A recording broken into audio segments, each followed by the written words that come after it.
Hi friends, अगर आप हमारे वीडियो को सबसे पहले देखना चाहते हैं तो अभी हमारे चैनल को सब्सक्राइब करें और बेल आइकन दबाएं। राफेल घोटाले और अस्थाना के भ्रष्टाचार को बचाने के लिए मोदी सरकार ने आलोक वर्मा की बलि चढ़ा दी। देश की सबसे चर्चित जांच एजेंसी सीबीआई की प्रतिष्ठा दांव पर लगी हुई है। सीबीआई के नंबर 1 और नंबर 2 अधिकारियों में ठन जाने के बाद मोदी सरकार ने नंबर 1 आलोक वर्मा और नंबर 2 राकेश अस्थाना को पद से हटाकर छुट्टी पर भेज दिया। आलोक वर्मा और राकेश अस्थाना की लड़ाई से सीबीआई दो धड़ों में बंट गई। एक खेमा आलोक वर्मा का है तो दूसरा खेमा राकेश अस्थाना का।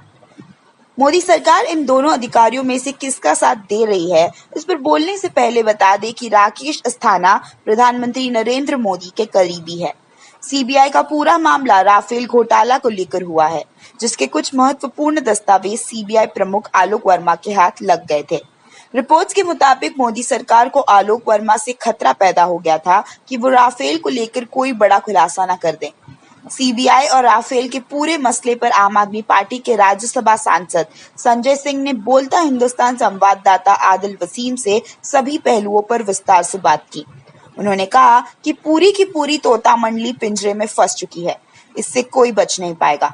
संजय सिंह ने सीबीआई प्रमुख आलोक वर्मा को हटाए जाने की टाइमिंग पर सवाल उठाते हुए कहा, राफेल सौदा मोदी सरकार के लिए बहुत बड़ी मुश्किल बन गया है, लेकिन सरकार राफेल को जितना छिपाने की कोशिश करेगी, उतना ही उसका चेहरा जनता के सामने काला होकर आएगा।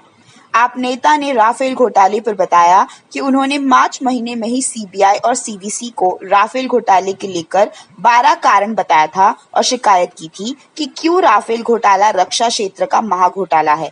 संजय सिंह द्वारा राफेल को लेकर सीवीसी को शिकायत करने के बाद सीवीसी ने शिकायत स्वीकार भी कर ली, लेकिन सीबीआई ने इस पर कोई जांच नहीं की। वहीं सीवीसी ने रक्षा सचिव को राफेल पर आगे की जांच करने को कहा।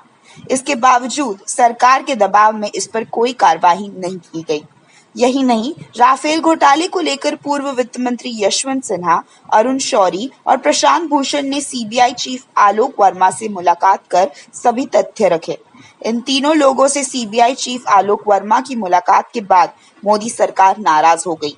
संजय सिंह ने सवाल उठाया कि क्या राफेल घोटाले को लेकर कोई सीबीआई चीफ से शिकायत नहीं कर सकता? सरकार मुलाकात पर नाराज क्यों हो रही है? उन्होंने कहा, सीबीआई का पूरा प्रकरण इस मुलाकात के बाद शुरू होता है। इस मुलाकात के बाद ही स्पेशल डायरेक्टर राकेश अस्थाना आलोक वर्मा की शिकायत सीवीसी से करते हैं। फिर आलोक वर्मा राकेश अस्थाना का पूर्व में किए गए पूरा काला चिट्ठा खोल के सामने रखते हैं। संजय सिंह ने कहा कि राकेश अस्थाना वो व्यक्ति है जिसने नरेंद्र मोदी और अमित शाह को गुजरात दंगों में बचाने का काम किया, जिसने विजय माल्या को 9,000 करोड़ के घोटाले के लुकआउट नोटिस को इन्फॉर्म नोटिस में तब्दील किया।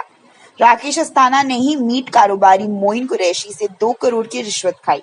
राकेश अस्थाना सरकार से सुरक्षा प्राप्त अधिकारी है, जिसको सीनियर अधिकारियों को दरकिनार करके उसे सीबीआई का स्पेशल डायरेक्टर बनाया गया। संजय ने कहा, राफेल और राकेश इन दोनों के भ्रष्टाचार को बचाने के लिए आलोक वर्मा की बलि चढ़ा दी गई। यही नहीं, सारे नियमों को ताक पर रखकर सीबीआई चीफ आलोक वर्मा को हटाया गया। सीबीआई डायरेक्टर की नियुक्ति देश के प्रधानमंत्री, सुप्रीम कोर्ट के मुख्य न्यायाधीश और विपक्ष का नेता करते हैं, लेकिन नियुक्ति करने वाले लोगों से बिना विचार विमर्श किए ही मोदी सरकार ने रातों रात आनन फानन में आलोक वर्मा को पद से हटा दिया। आप सांसद ने आरोप लगाया कि मोदी सरकार न तो कोर्ट को मानती है और न ही किसी नियम को। पटना में हजारों लाल झंडों के बीच जुटे विपक्षी नेता कन्हैया बोले, भाजपा को हराएंगे, देश बचाएंगे।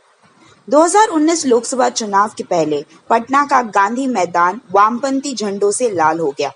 25 अक्टूबर को पटना के गांधी मैदान में सीपीआई के बैनर तले विराट रैली हुई। लाखों की संख्या में आई लोगों के सामने भारतीय कम्युनिस्ट पार्टी ने भाजपा हराओ, देश बचाओ का नारा दिया। रैली शुरू होने से कुछ घंटे पहले सीपीआई नेता कन्हैया कुमार ने फेसबुक पर लिखा, आज पटना के गांधी मैदान में दिन के 12 बजे से सीपीआई की रैली में जनता साफ शब्दों में बताने वाली है कि हमारा देश संविधान से चलेगा, न कि मुट्ठी भर अमीरों और उनके दलालों के लालच के हिसाब से। चाहे राफेल का मामला हो या सीबीआई के भ्रष्टाचार का, मोदी सरकार का हर कदम अंतिम कतार में खड़े इंसान की थाली के कौर को छीनकर तमाम संसाधनों पर कब्जा करने वालों की थाली में पहुंचाने के मकसद से ही उठाया जाता है।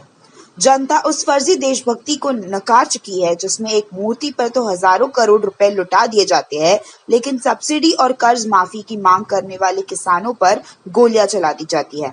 शिक्षा, स्वास्थ्य, रोजगार जैसे मुद्दों पर आवाज उठाने वालों को देशद्रोही कहने वाले लोग न्याय की मांग करने वाली महिलाओं के चरित्र पर भी कीचड़ उछालने से पीछे नहीं रहते।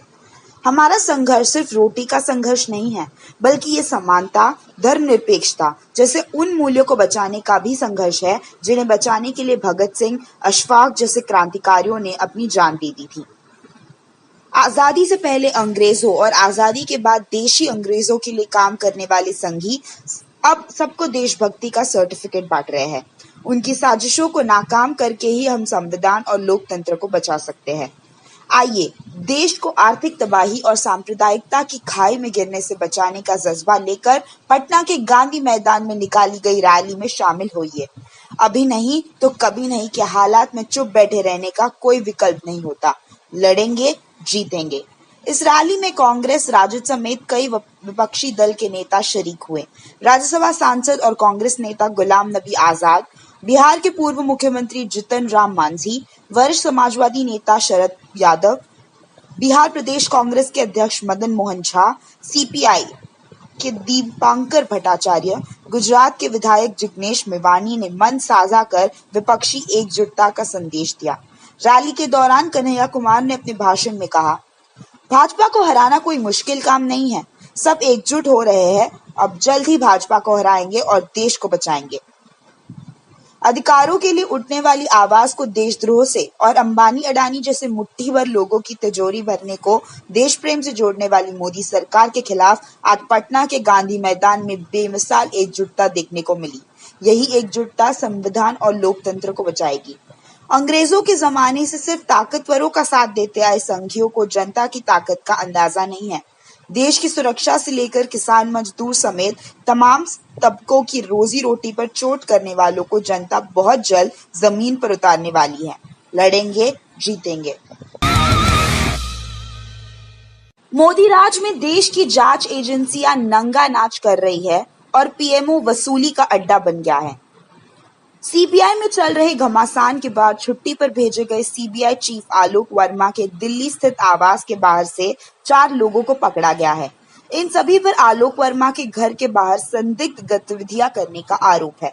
दिल्ली पुलिस ने सभी को हिरासत में ले लिया है और इनसे पूछताछ कर रही है। हिरासत में लिए गए लोगों ने अपनी पहचान इंटेलिजेंस ब्यूरो के अधिकार के तौर पर दी है। पकड़े गए लोगों का नाम प्रशांत कुमार, विनीत कुमार गुप्ता, अजय कुमार और धीरज कुमार सिंह है। इन सभी ने अपनी पहचान के तौर पर सीजीएचएस और आधार कार्ड दिए हैं। एक अधिकारी ने अपनी पहचान उजागर न करने की शर्त पर बताया, संदिग्ध के पास से जो पहचान सबूत के तौर पर दिए गए हैं, उससे ये साफ जाहिर होता है कि वे सभी आईबी के ऑफिसर हैं। हम डॉक्यूमेंट्स की सत्यता की जांच कर रहे हैं। अधिकारी ने बताया कि वे चारों 2 निजी गाड़ियों में आए थे। सुबह से ही वे काफी समय तक इधर उधर घूम रहे थे। आखिरकार संदिग्ध व्यवहार के चलते उन सभी को हिरासत में ले लिया गया। सबसे पहले उन सभी की वर्मा के आवास परिसर में पर्सनल सिक्योरिटी ऑफिसर्स ने पूछताछ की और उसके बाद उन सभी को पुलिस कंट्रोल रूम भेज दिया गया। इस घटनाक्रम पर कांग्रेस प्रवक्ता रणदीप सुरजेवाला ने कहा, सीबीआई को सेंट्रल ब्यूरो ऑफ इन्वेस्टिगेशन बना दिया गया है। मोदी सरकार अब और निचले स्तर पर चली गई है और आईबी के जरिए सीबीआई डायरेक्टर को जानबूझकर जासूसी करा रही है। वहीं बिहार के पूर्व उप मुख्यमंत्री एवं आरजेडी नेता तेजस्वी यादव ने भी इस मामले को लेकर प्रधानमंत्री नरेंद्र मोदी पर हमला बोला है। उन्होंने कहा कि मोदी सरकार देश की प्रीमियर जांच एजेंसियों को आपस में लड़वाकर बेशर्मी का नंगा नाच कर रही है। उन्होंने ट्वीट कर लिखा, विपक्षी नेताओं के चरित्र हनन और घर पर छापेमारी से मोदी जी का पेट नहीं भरा तो अब सीबीआई से सीबीआई के मुख्यालय पर ही छापा डलवा दिया। सीबीआई को रॉ से और आईबी से सीबीआई को भिड़वा दिया। शर्मनाक तरीके से देश की एजेंसियां नंगा नाच कर रही है। पीएमओ डरा धमका व खौफ फैलाकर वसूली करने का अड्डा बन गया है। सीबीआई तो बदनाम थी ही, मोदी ने आईबी को भी बदनाम कर दिया। गंदी राजनीति के लिए जासूसी करवा दिया। सीबीआई चीफ आलोक वर्मा के घर बाहर से 4 खुफिया जासूस पकड़े गए हैं। इसके बाद से मोदी सरकार पर चौतरफा आलोचनाओं का दौर शुरू हो गया। एक सरकारी अधिकारी पर सरकार के जासूस जब लग जाए तो समझा जा सकता है किस तरह से सरकार ने पिछले 4 सालों में एजेंसी को चलाया होगा। पकड़े गए सीबीआई अधिकारियों पर पत्रकार रोहिणी सिंह ने कहा कि सीबीआई के बाद मोदी सरकार ने आईबी की विश्वसनीयता को बर्बाद कर दिया है। राजनेताओं द्वारा एजेंसी को किस तरह दुरुपयोग किया जाता है, इस पर सबूत देने के अलावा हमारी एजेंसियां कितनी अक्षम हैं, आज ये भी पता लग गया। गौरतलब हो कि सीबीआई चीफ आलोक वर्मा के दिल्ली स्थित आवास के बाहर से 4 लोगों को पकड़ा गया है। इन सभी पर आलोक वर्मा के घर के बाहर संदिग्ध गतिविधियां करने का आरोप है। हिंदुस्तान टाइम्स की रिपोर्ट के अनुसार गृह मंत्रालय के अधिकारी ने गुरुवार को इस बात की जानकारी दी। अधिकारी ने कहा है कि चारों अधिकारी नियमित ड्यूटी पर थे।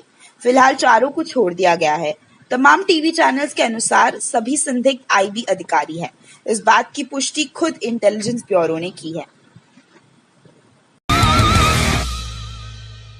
बीजेपी की ट्रोल आर्मी का खुलासा करने वाली पत्रकार स्वाति चतुर्वेदी को मिलेगा ग्लोबल अवार्ड, नॉमिनेट हुई। मोदी सरकार की नीतियों पर सवाल उठाने वाली पत्रकार स्वाति चतुर्वेदी को press freedom award reports without borders 2018 के लिए नॉमिनेट किया गया है। इस अवार्ड के लिए दुनिया भर से 16 लोगों को नॉमिनेट किया गया है, जिसमें पत्रकार, मीडिया संस्थाएं और एनजीओ के नाम शामिल है। ये अवार्ड 8 नवंबर को लंदन की गेटी इमेजेस गैलरी में दिया जाएगा। स्वाति चतुर्वेदी पहली भारतीय है जिन्हें उनकी किताब आई एम अ ट्रोल के लिए नॉमिनेट किया गया है। इस किताब में उन्होंने सत्ताधारी बीजेपी की ऑनलाइन सेना का खुलासा किया है।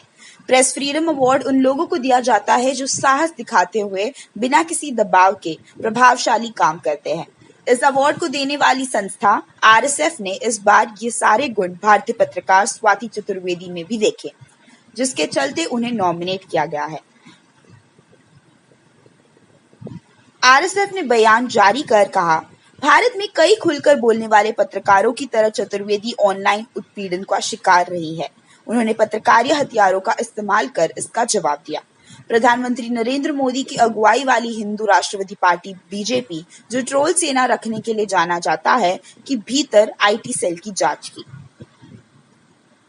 माइंड द न्यूज रूम की रिपोर्ट।